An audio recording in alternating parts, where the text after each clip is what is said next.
Our first guest is standing with Israel. He is a self-proclaimed Bangladesh Zionist and is the first national to travel to Israel. We were very happy to have Dr. Zaman here. Hello and welcome to the show. Shalom, Manishma.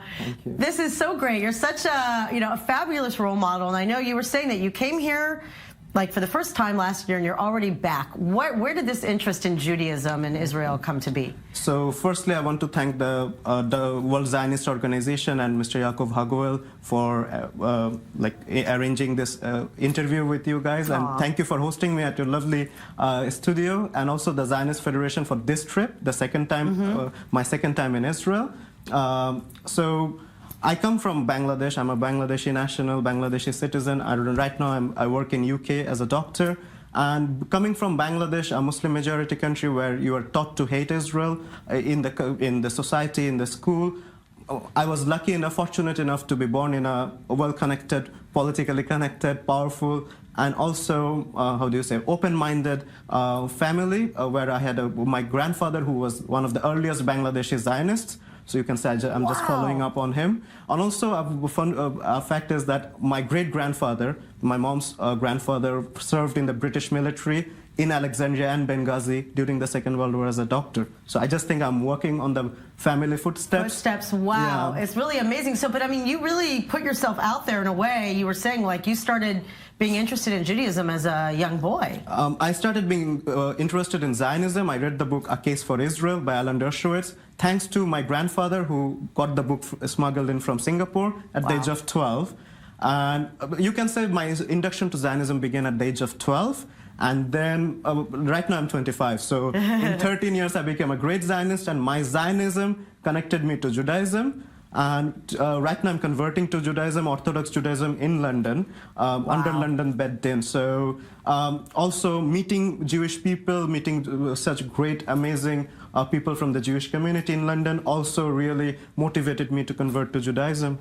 It's really, really unbelievable. Now, I mean, what's it like? I mean, this is a big deal. You're making history by being here and this is historic. I know, thank you. But the thing, I know I'm making history, but I'm also making a statement.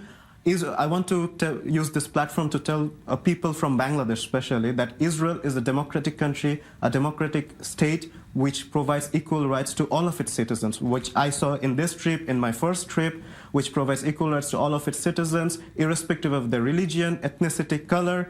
And I sincerely believe Bangladeshi people and also Israeli people, but Bangladeshi people would benefit greatly by being friendly with Israel. And I hope, Bezrat Hashem, very soon that day is going to come when Bangladesh and Israel will be friends. Well, listen, it's so great that, yes, first of all, it's a pleasure to have you, but for you to have this platform to do with this. However, you can't now go back to Bangladesh to actually talk about your beliefs. The thing is, I can't go back to Bangladesh because I'll be charged with high treason at the airport, because my passport says this passport is valid for all countries of the world except Israel. It literally says except Israel. Except Israel. It literally says that. But my parents are there, and I hope I can go and visit them someday in my country, and my friends are all there. So I really hope so. How do your friends and family feel about this? About the conversion or about Zionism? Yeah, but just about the conversion. Obviously, they're Zionists, but are you going to get them to come to England and do Shabbat with you and things like this? I would love to. The thing is, conversion, my dad, as I said, is an atheist, so he's okay with it, sort of. He says,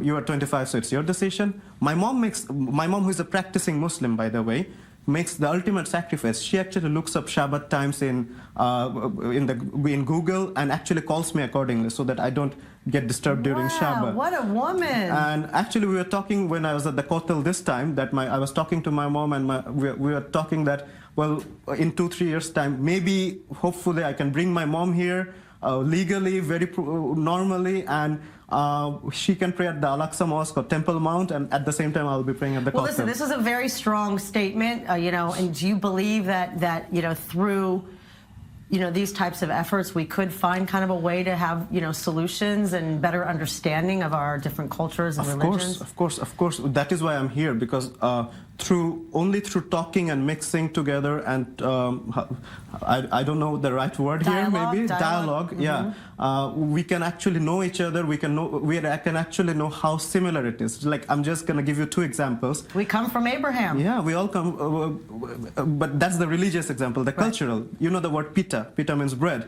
Pita also means bread in Bangladesh. The word for carrot is gajor in Bangladesh, No way. and gezor in Gezer in Hebrew. So your Hebrew's going to be better than mine in no time. well, I'm trying to learn. Wow, really, it's really amazing what you're doing. And let's also talk about, you know, just the fact of, you know, what's going on in your country. I mean, is it getting worse? You know, it seems like there's a lot of, you know, Islamic zealots that are really kind of, you know, infringing on just basic Sunni. What is it, 85% or 87% are Sunni Muslims? Sunni. Yeah. So the thing is, the current government is a socialist progressive government, but there, as you said, there is 87% of Sunni Muslims, and most of them are indoctrinated into the Wahhabi ideology, which actually calls Jews with worse names that I don't want to mention. So was it really, growing up, did they really actively say bad things about Jews in Israel? I was always told Israel is the root cause of all problems. Jews are, even in some of my school textbooks, it was said Jews are the mirror images of Satan and all those things. So I really thank my grandfather who actually indoctrinated me into Zionism. Without we got to do some research on your grandfather. There's something going on with his family. Unfortunately, he passed away last year because of thyroid cancer. But he knew I was coming to UK. So he told me that the first country I should go once I get a British permanent residency is Israel. I didn't wait. I just came with a Bangladeshi passport. Well, your grandpa is a fine man and a good role model. Thank you so much.